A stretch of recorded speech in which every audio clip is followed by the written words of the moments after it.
Okay, greetings everyone, this is Gerard. Before I get started, just listen. Hear the rain coming down. It's so funny in the Philippines, when it rains, I'm sure in some places it rains a lot longer than it does here. But normally in the Philippines, it'll rain for maybe about, maybe about a half hour or something like that, or less, and then it'll stop, the sun come out.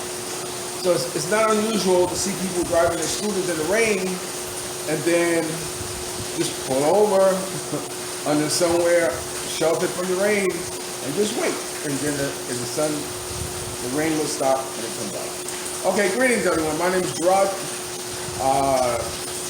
host of Gerard, Black in the Philippines with the Truth. Editor-in-Chief of Filipino Soul Magazine, aka S.G.I.B magazine. It stands for Soldiers Gathered Intentions to Read That. And everyone should be soldiering for something.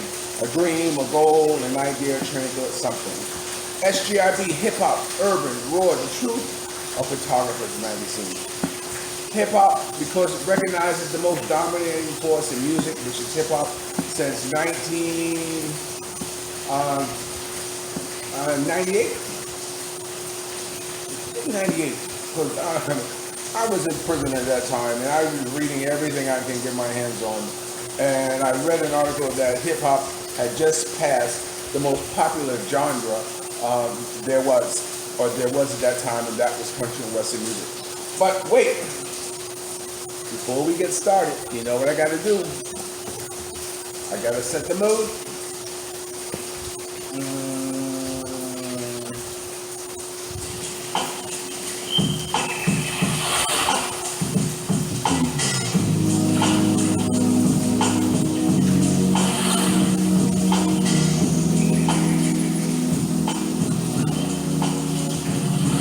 You know what kind of music that is. The kind of music that they won't block me. Porn music. I think nobody ever pays any attention to that. And my truth serum. I think today I will do something, drink something a little bit more sophisticated.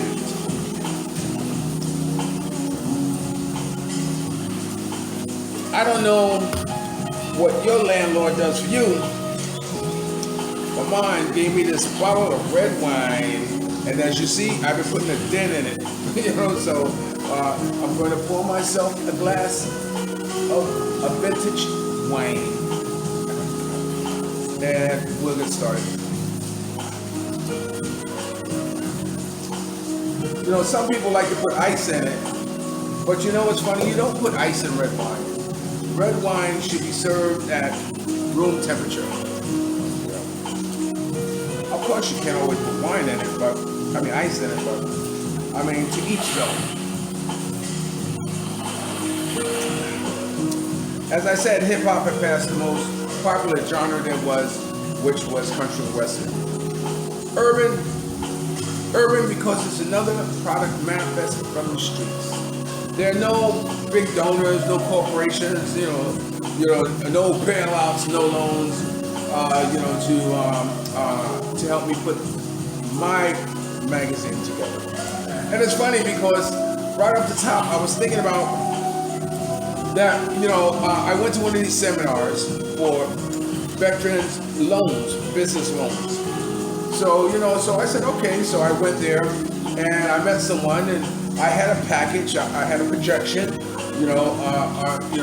I had my paperwork was stellar, you know what I'm saying? Everything was there, all the I's were dotted, all the T's were crossed. It would make anyone proud of the work that was put in because I had some help. Her name was Earl Stone, who helped me put it together, who is one of the reasons why the magazine, or I am, has come as far as I have. Maybe one day I'll talk about her. But anyway, so I talked to one of the people who were talking, and he told me to come to his office and bring my information. So, I brought my information, my package there, and he was showing me that, okay, he gave this woman a loan to start, I think might have been a laundromat. He gave this other black woman a loan to show to start the daycare center. He gave another black businesswoman a loan for whatever reason. And so I said, wait a minute. I said, that's all in good. I said, but show me where you have given black men loans. He couldn't show me.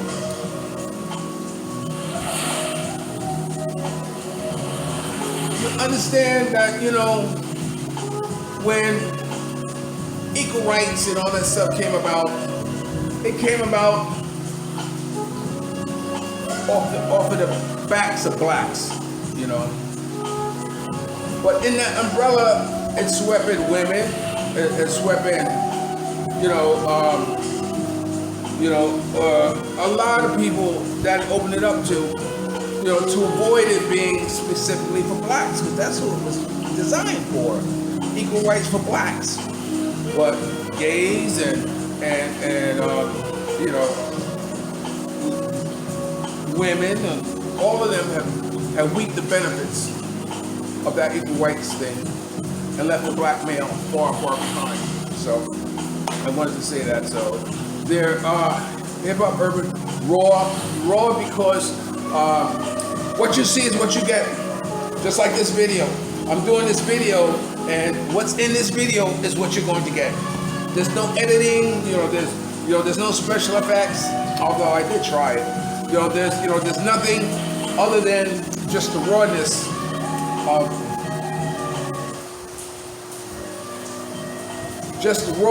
what it is I'm giving you. So if a photo comes in and if it's airbrushed and all that stuff to go in the magazine at the time, I would drop it in. If it needed it, then or my work needed airbrushing it only would be corrected as far as my skills and capability allow me to, which would appear to be extremely amateurish, compared to what a professional might do. But anyway, raw. The truth is because it is my paying homage to Vonney Hilton Sweeney, who was the founder of the Pregrammy party. She was the godfather of soul's editor-in-chief of his magazine called The Truth. The Pregrammy party, that was something that she started it in the 80s when she recognized that blacks weren't getting their acknowledgement the way they should during Grammy week. The biggest party at that time was Clive Davis's Grammy party, and you had to be extremely blessed as a black person to get into it, because at that time it was a very exclusive type of party. Earth, Wind & Fire at that time were the powerhouse, and they were given Grammys, but they never accepted their Grammy because the Grammy, I don't know what that is, because the Grammys at that time had blacks pre-record their acceptance speech, and Earth, Wind & Fire said, no, we're not going to do it. Blacks, if we can't accept our Grammys like the white boys do it, we don't want to do it. And as a result, you won't see them accepting a Grammy,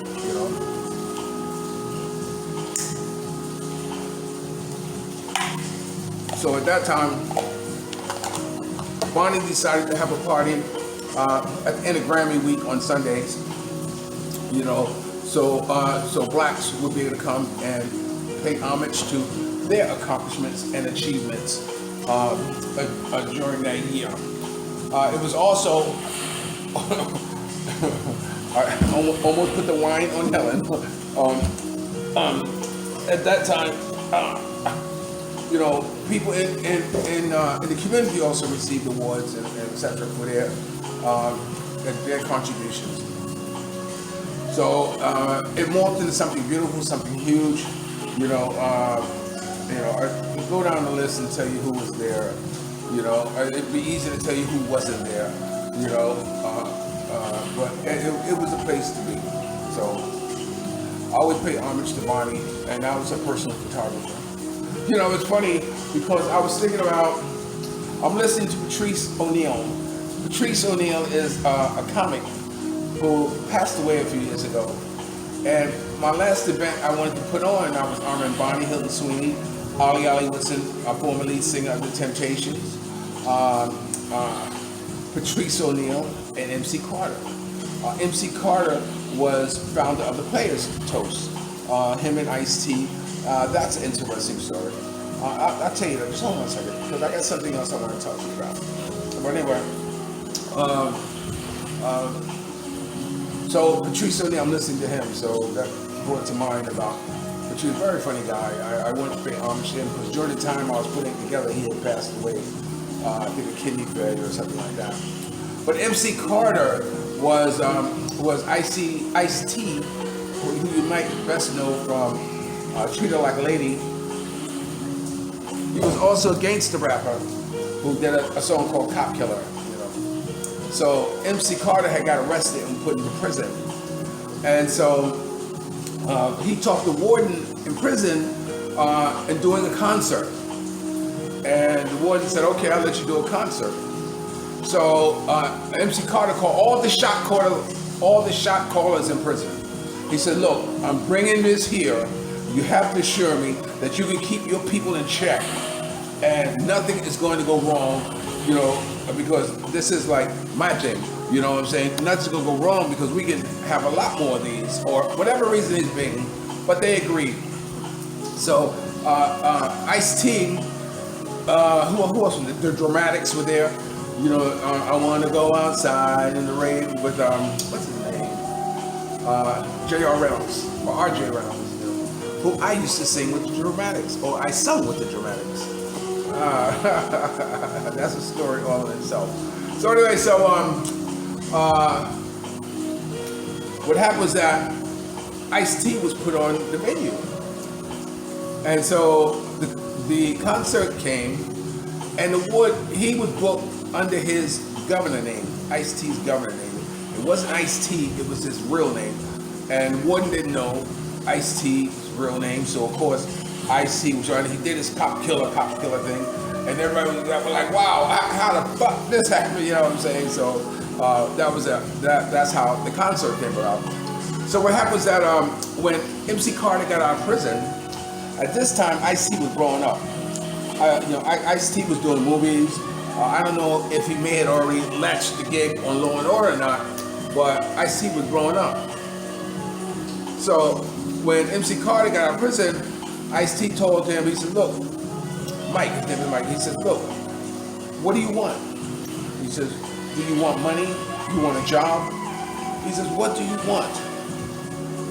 And MC Carter says, okay, look, I want one thing, Ice. He says, I want to have a players ball, and every year I want you to come. And Ice-T says, is that it?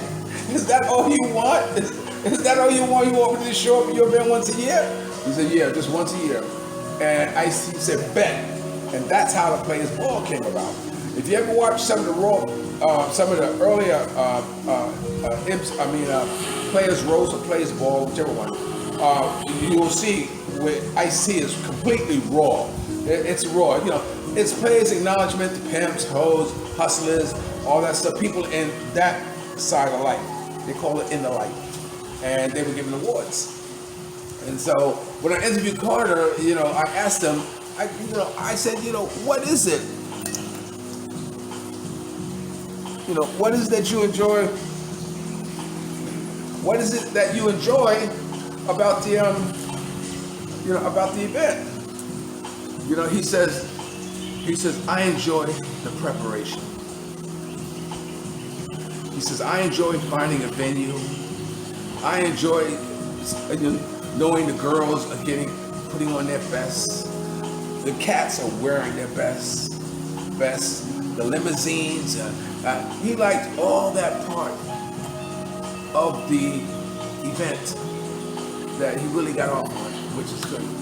And so anyway, I was holding the event for them. Okay, so a photographer's magazine. A photographer's magazine because, that's all I am. I am just a photographer, a mediocre photographer at that. The reason I say mediocre photographer, because when I was in photography school, I was driving a cab, and I was working at Ford Motor Company. Yeah, I was Jamaican once. You know, Jamaican meaning I had a lot of jobs, and so I was going to school. So I was working on this project in the darkroom. I told you that I'm a black and white lab technician. I finished my assignment, so I sat up on the table with the enlarger, put my head against the enlarger, and fell asleep. And so when I opened my eyes, my instructor came in. He said, "Sleep, sleep, sleep, Gerard." He said, "You can always be a mediocre photographer." And I always accepted that handle. I am just a mediocre photographer because I never really read any books. I'm a publicity photographer, as I told you last time. Just one picture, that's all I needed to do the job. So that's how I came as the mediocre photographer, or how I describe myself as a mediocre photographer. Now, what I want to talk to you about is some of the things that I've done in making a difference. Even from here, you know, in the Philippines, I have friends who are having events in the United States. And although I can't be there to support them, I will buy tickets for their show and say, look, give the tickets away. You know, please acknowledge that the tickets come from Gerard, Editor-in-Chief of Philippines Soul Magazine in the Philippines, and do a video of it. Well, I haven't gotten a video yet of them saying that, but I know I am that's how I support, because I know the importance of supporting people. I know the importance of networking people, and I always cry crocodile tears because I always said I never had nobody to support me. Even the mother of my kids, Diana, told me once when I was in the joint. She said, "Gerard, I have to be honest." On the phone, she said, "I have to be honest with you." I said, "What?" She said, "I never believed in you." I said, "Oh, really now?" I said, "I always known that, Diana, but it's good to hear you finally say that." So anyway, I also did work with a lot of youth organizations.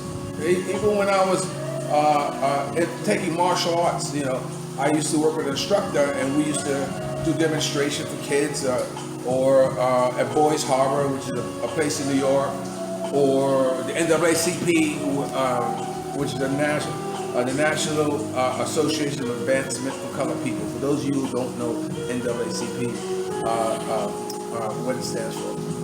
So I've done a number of things. So anyway, so I got a call from the president of NAACP. Her name is Yvonne Quirk. You know, the Iceland president, or she was at that time. And she told me, she said, "Gerard, I have a young man who the grandmother asked me if I can get someone to mentor him." And I think he was like 14, 15, like that. You know, I was kind of reluctant because of the age, you know, like this. So I said, okay, I will give it a try. So I met the young man. He was tall. Now, he's the kind of tall that he's taller than the rest of his peers. And you can always tell when someone's subconscious about their height, because when they walk or when they stand, they kind of hunch over because they're trying not to be so tall. They want to kind of get down to the same level. So anyway, I met him, and he had drawn tattoos on his hand, and I looked at it like this and said, "Wow." So I said, "Okay." So I talked to him. I said, "Okay, well, you know, what do you like?" He said, "I don't know." I said, "What are you into?" He said, "I don't know." He said, "You like sports?" He said, "Yeah." I said, "Who's your favorite player?" He said, "Michael Vick." I said, "Oh, really? Why?" He said, "Because he's in jail." I said, "What? The reason you like Michael Vick is because he's in jail?" I know, no. So I said, "Okay, I'll do this." I brought him over to my house. I said, "Look, if you like Michael Vick, and he's in jail right now," I said, "what we're going to do is that we're going to create a Michael Vick fan club." I said, "You're going to, you know, learn his stats. We're going to create this website," and I took a website out, and you're going to learn as much as you can about Michael Vick, because our goal is that when he gets out of jail, it's that, you know, we hope to meet him, have him come or support us and let us, acknowledge that we were his fan club. So when I got up to my house and I put the information on the TV, I realized that he couldn't read. So I said, this is going to be harder than I thought, because how can I do anything with him if he's unable to read? Not that I'm such a master reader myself, but he couldn't read. So anyway, I said, okay, I'll tell you what, come on. So I put him in a car and I drove to a fire station, and I went to the commander, and I said, Commander, I said, I'm mentoring this young man. Can you show him what a fireman does every day, And he said, sure. So he took us in the back, and there was a volunteer police officer who was there, and he climbed the ladder, he climbed the fire engine, he rung the bell, and he put on the boots and put on the fire helmet and all this stuff like this, and they were telling him with such enthusiasm that that you couldn't help but acknowledge that they enjoy what they're doing. So I said, okay, thanks, Commander. So we're walking. And so I turned to him. I said, did you notice anything? He said, no, what? Did you notice how happy they were about doing their jobs? He said, yeah. I said, okay, remember that. I said, come with me. So I drove to a taxi stand where the taxi drivers. I said, driver, I'm mentoring this young man. Can you tell him what a taxi driver does? Tell him how you feel about your job. He said, oh, I hate this job. He said, the people are miserable. It's long hours. I'm not making any money. Oh, and he was just crying the blues about how horrible he hated driving a taxi, how horrible he hated the whole schmeal about being a taxi driver. I said, okay, thank you. So we walked.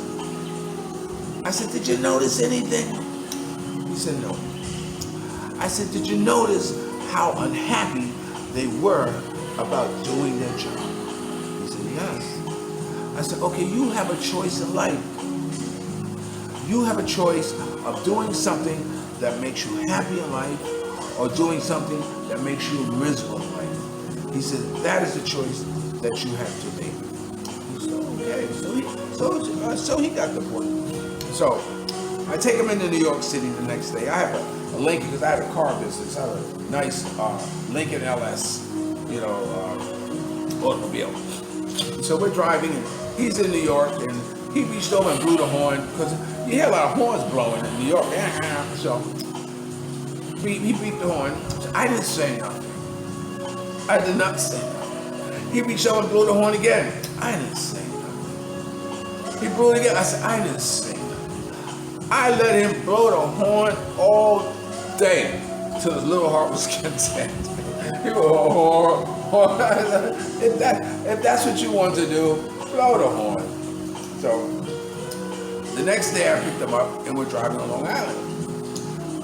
And so we're driving, he blew the horn, beep. And I said, you can't do that. He said, you let me do it yesterday. I said, yes. Here on Long Island, there is a noise ordinance. A noise ordinance, an order or an ordinance, which means that there's a rule that you can't make unnecessary noise.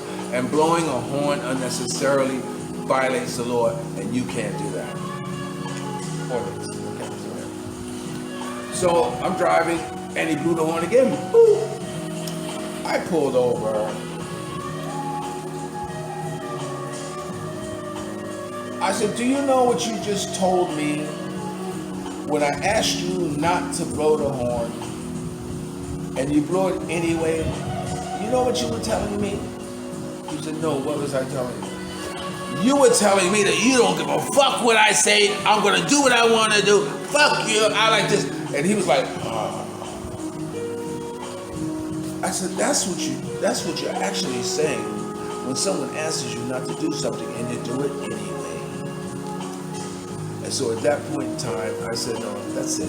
I said, I gave him my best shot.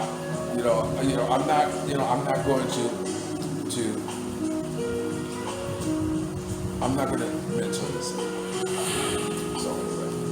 So I took him home and I no longer mentored teenagers. Well, I can't say that. Wait a minute. Just wait a minute. I have something for you. Thank you, Mike. Okay, when I got you in right now we are at Fiesta. Fiesta is in Valencia. And let me tell you, whenever we have a concert, everybody, Fiesta, Valencia. It's not just one stop, it's 5 stops. It's out. But I tell you what, if you're going to go to Fiesta, you better be able to sing. And right now, I'm going to sing you my song, Love Me With All Your Heart. Hit it!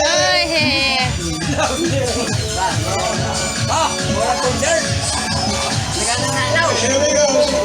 Everybody here, audience.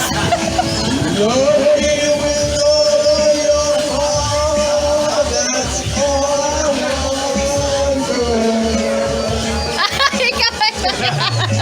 Love me with all of your heart, all night long. Ay, sanggol. Just love that you're giving, all your kisses, All right. every winter, every summer, every fall. All right. When we apart, when you're near, Lubos na. love me with all of your heart as I love you. Lubat na. Don't give me for a moment, What is an hour.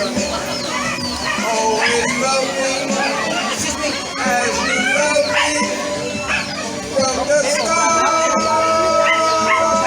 With every beat of your heart. All right now, we're going into another one, and I'm telling you, this is beautiful. I'm in Valencia, Philippines. It's beautiful. The people love it. The food is lovely. Everything is lovely. Filipino people are fantastic. I advise all Wala ni connect. Lubat, the speaker. that you're giving, all your kisses, every winter, every summer, every fall.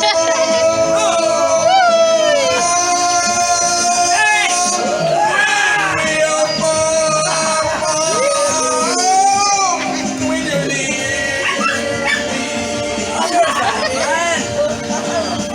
Love me with all of your heart. I love you.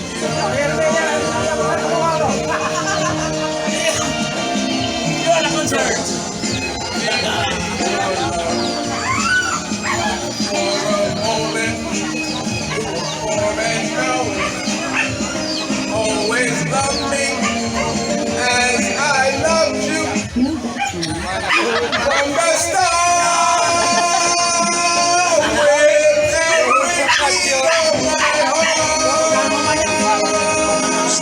Asa ka?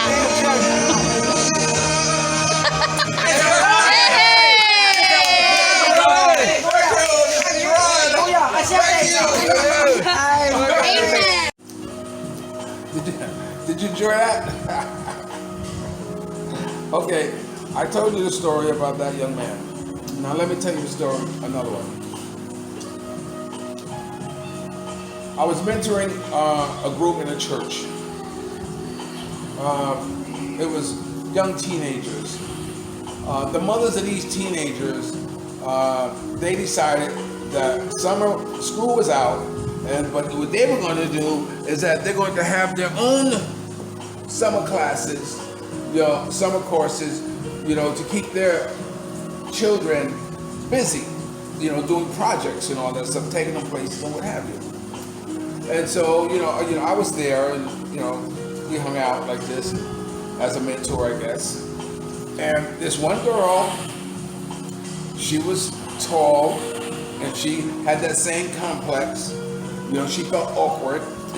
She didn't fit in because the other little girls were all pretty, hair all done, little gold and all this stuff like this all over them. And you could tell that she did not fit in. And so I said, come here. So I said, do you want to be in my magazine? She said, can I? I said, yeah, you can be in my magazine. At that time in my magazine, I had a section in there called Job Searchers. And Job Searcher was my way of having like a fashion page, except I would profile a teenager or someone looking for a job. So I would put a picture of them, a nice picture of them, and then I would, put a little bit of description in there about them, and they would have a full page in my magazine. So I did that for her, and she was so excited. She was so on cloud 9 about it, because now she had something to be proud of. Now she had something that made her stand out. And her mother told me, said, Gerard, she changed. Said that was the best thing that could have ever happened to her. I said, well, I'm glad.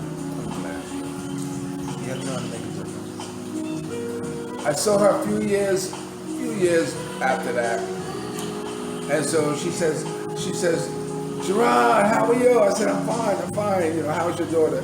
She said, Gerard, she's going to be a doctor. I said, wow. I said, I'm happy. She said, you know what, Gerard? I said, what?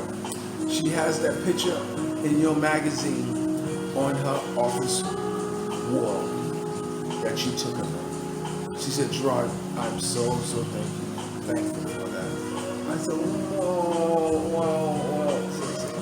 Making a difference. So anyway, let me think of,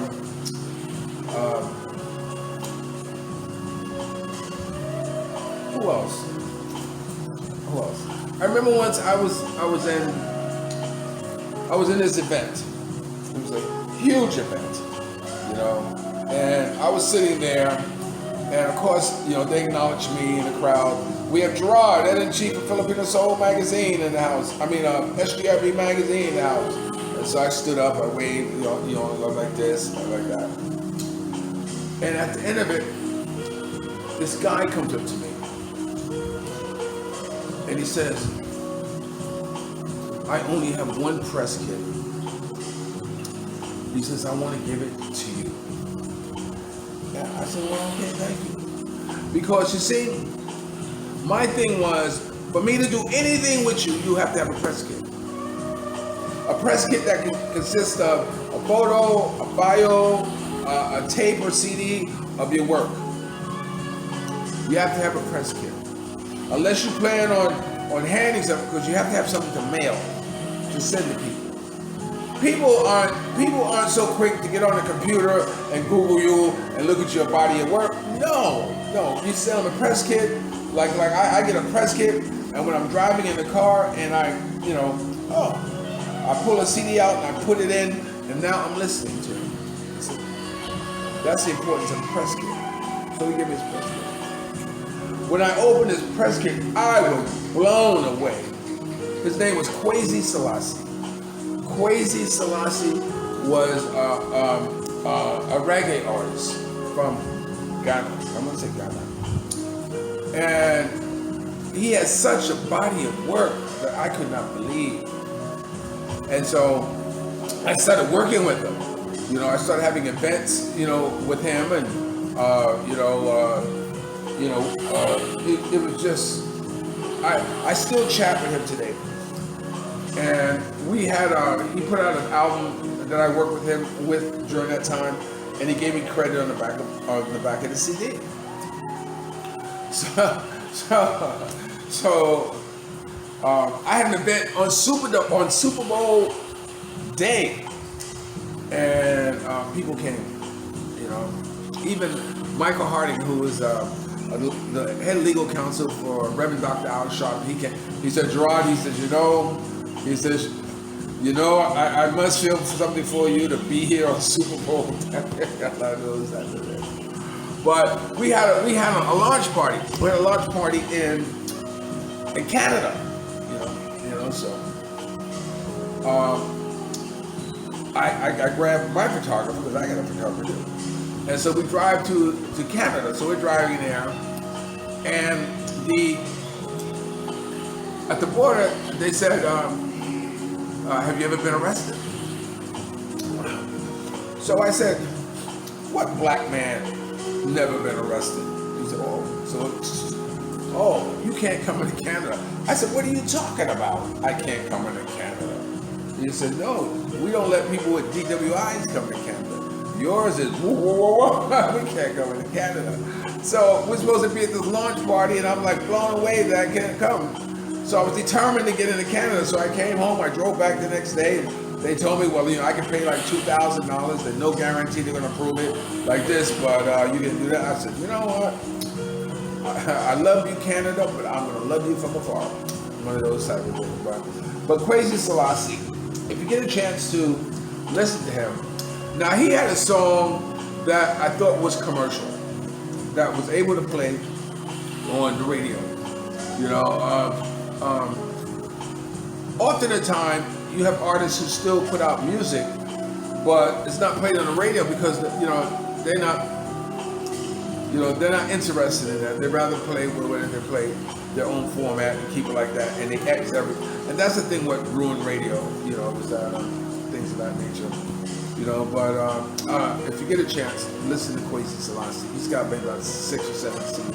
Very good. So anyway, I know I said I was only going to play one song for you, or do one song for you from this fiesta. But you know what? I got one more for you.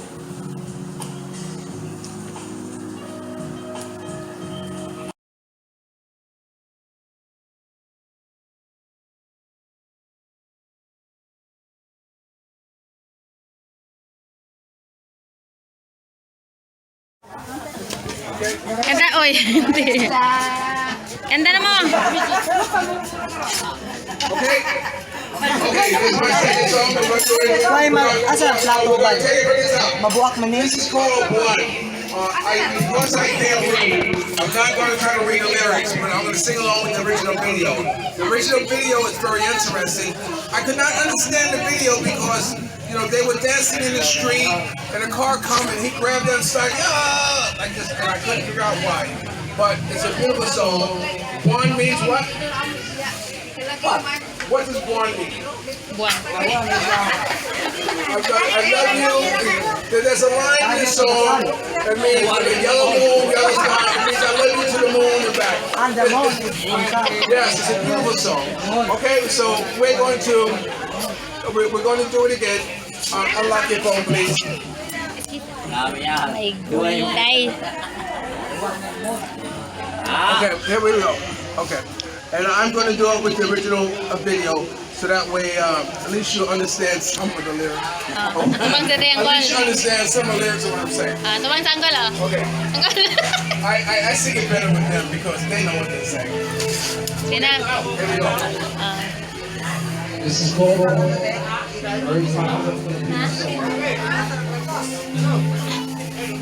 Very calm song. It was never a calm song. This was considered a calm song.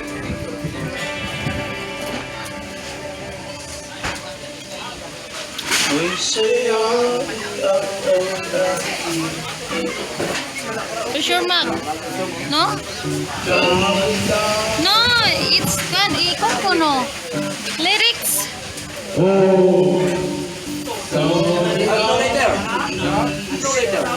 No words. I want to watch the video. Ah, video ra iya. He's in the car. And he's driving with her. Iya ran suwira lang kanta. Di pa man siya memorize. Woman in the car. And they pulled over.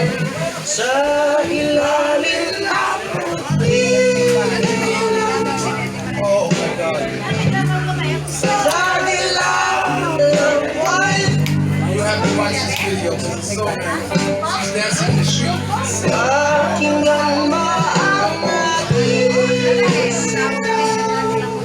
Oh, so nice, baby. And now the car's coming, and he sees the car. He goes, get it. And he shakes her. Don't you see the car? What are you doing in the street? And she's like, stop. Like, why are you like this? I tell her, get in the car, get in the car. He said, you could have been killed. And so she gets in the car. And so she gets in the car. Don't pick it up.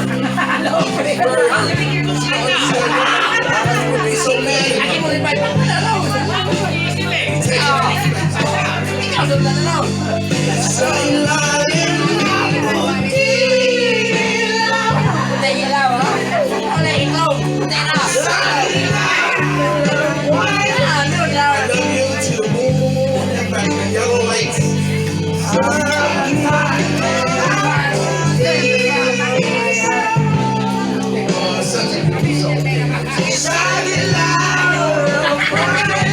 Now she takes him to the room. Ties her up like this, and she's in the chair like this. I will take the second king. She can't see. She's like this blindfold, and he's like, and she's like, why are you doing this to me? Why are you doing this to me? Iyang gipaliwanag ang kanta ba. I can't understand the video, and it's a beautiful song. But you know what he said? He says,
Paling lalaya. Tindog na.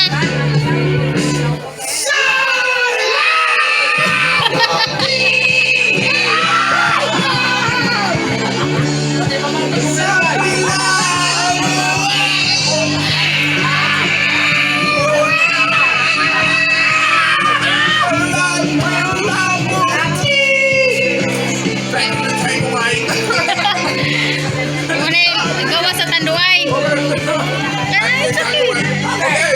Okay na, okay. Next song. Ay, ikaw na yan. So, you know, sometimes I feel like I am the ambassador here in the Philippines for America. You know, I represent America. You know, and you can't help feel that way, you know, because you're in another culture. So everything you do, and you know, it's a reflection on the country. So it's very important. So That's why, to me, it's important to not only try to speak the language, to learn some words in the language, but also songs. Nothing can be more flattering than learning the songs of another language, as far as they are concerned.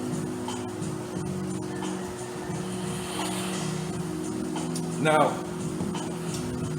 I listen to music from all genres, from all languages: Japanese, Chinese, Russian, Spanish, of course, Filipino. I enjoy it, and you can't help but. It's not so much of knowing what's being said as opposed to the music, how it makes you feel. That's why I only trust music, because it's not trying to take nothing from me. It's not trying to con me. I'm not trying to go to bed with it. It's not trying to go to bed with me. It's genuine. And the feelings that it makes me feel are genuine. I hope you enjoy those couple of songs. Okay, so I'm gonna stop right here so I can post this. I feel cocky, and I did another video quick because the other one posted so fast. I said, "Well, let's keep the trend going. Let me do another video." Okay. So, and remember, dreams are nothing more than plans awaiting action. Never disrespect the elderly. Always pull someone up. And sometimes you're the only one to see a vision.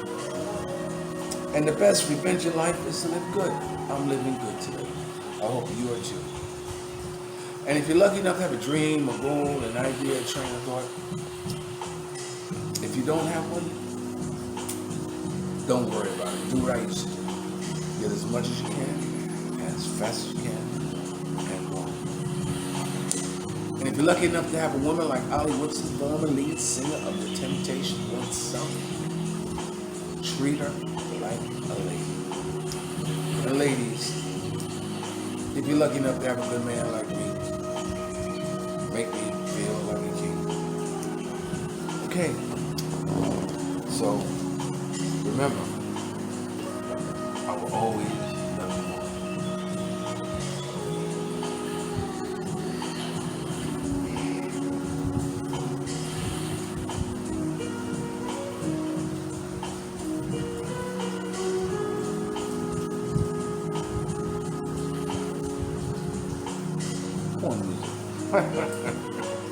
I love you like a love song, baby. I'll talk to you later.